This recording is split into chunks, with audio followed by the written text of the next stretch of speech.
এক আলেম সাহেব তার স্ত্রীকে নিয়ে ট্রেনে করে কোথাও যাচ্ছিলেন। পাশের সিটে এক উচ্চ শিক্ষিত লোক এবং লোকটির স্ত্রী বসেছিল।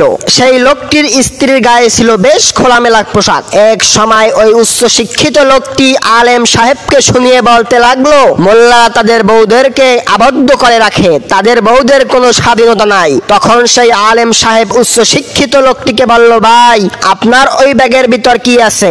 লোকটি বলল, কেন, এতে আমার মূল্যবান জিনিসপত্র রয়েছে। আলেম সাহেব বলল, আপনি এগুলো ব্যাগের ভিতর রেখেছেন কেন? লোকটি বলল, চোর এবং খারাপ লোকদের হাত থেকে বাঁচতে লুকিয়ে রেখেছি। তখন ওই আলেম সাহেব বললেন, আচ্ছা ভাই, তাইলে শুনেন, আমি আমার বউকে এভাবেই যত্নে লুকিয়ে রেখেছি যাতে তার দিকে কোনো খারাপ মানুষের নজর না পড়ে, কারণ আমার কাছে আমার স্ত্রী টাকা পয়সার চাইতেও বেশি মূল্যবান। আপনার কাছে আপনার স্ত্রী ধন সম্পদের চাইতে মূল্যবান নয়, তাই তো আপনি আপনার টাকা পয়সা যত্নে লুকিয়ে রেখেছেন আর স্ত্রীকে রেখেছেন খোলামেলা। এই কথা শুনে ওই উচ্চ শিক্ষিত লোকটির মাথা নিচু হয়ে গেল।